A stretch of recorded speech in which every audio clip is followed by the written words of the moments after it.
Ben Shapiro holds to the view that some chapters in Genesis, they were not written literally as historical narrative. They were written just for our learning, perhaps in a poetic way, perhaps in a way for us to just get the gist of it, but we should not read the early chapters of Genesis literally because of time.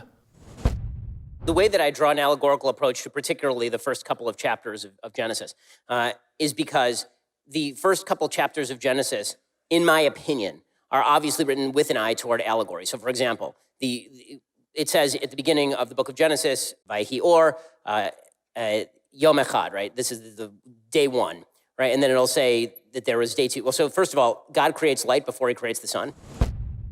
Not a question mark, an exclamation point. God created light before he created the sun, moon, and stars on day 4. The text is abundantly clear. Here it is in Genesis 1. God said, "Let there be light on the first day." And there was light. God saw the light was good. And God separated the light from the darkness. Remember, no sun, moon, or stars. God called the light day, and the darkness he called night. And there was evening, and there was morning, one day. End of story. You do not need to allegorize this. There was light before there were planets, sun, moon, and stars. Furthermore, please note, God considered that first day a day because he separated this light, whatever it happened to be, from darkness, and he called it a day.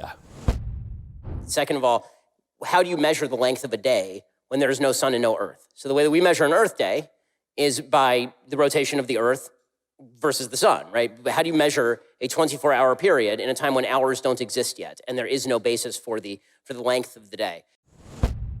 Except for the verse that we just read. What determines a day?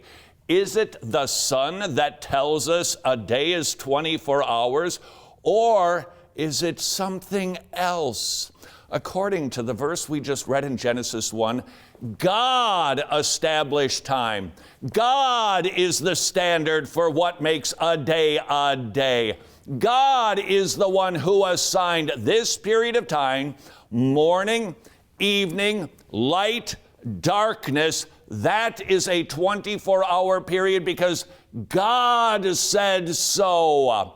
That is why when we get to Genesis 4 and read that now God created the sun, moon, and the stars, for what purpose? Was it to determine time? No, it was so that we could mark time, so that we could have a calendar before there was printing, so that a sailor could look up in the sky and realize, okay, this is the season, I've got the stars, here's the time, the length of a day, morning and evening, without a calendar. In other words, if you read Genesis plainly, the text tells us there was indeed light before sun, moon, and stars, but God nevertheless called that a day because he is the one who determines time, not the planets he gave for us to mark time. However, this raises a most excellent question. What exactly was that light? God said, "Let there be light," and it was good. Well, let's continue through the rest of the book of Genesis. God created the heavens and the earth, said it was very good.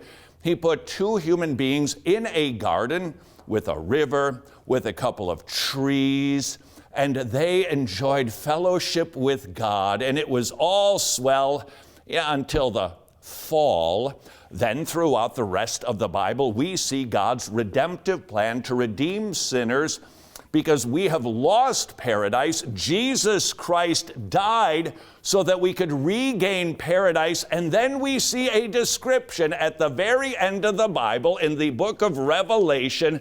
It is an absolute inclusio. It's bookends telling us this is what it looked like in paradise before it was lost.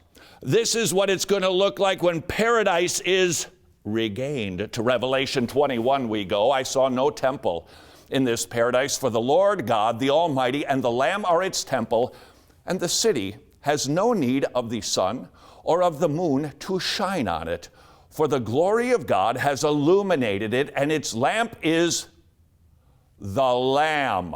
The nations will walk by its light, and the kings of the earth will bring their glory into it. Who is the light that is going to lighten paradise regained? The light of the world, the same light that illumined paradise before we lost it in Genesis 3.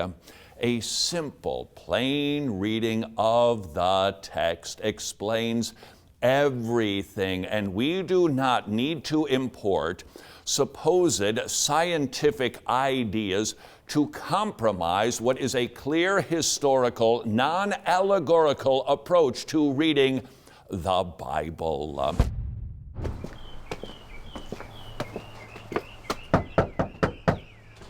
Pepperoni pizza for Pete, which in an odd way is a lot like the difference between imputation and expiation. Are you familiar with the difference, Pete? I didn't order a pizza? But it actually in Latin means completely, to completely atone. It's a Latin word, expiationem, and yet an action noun because it comes from the past participle stem of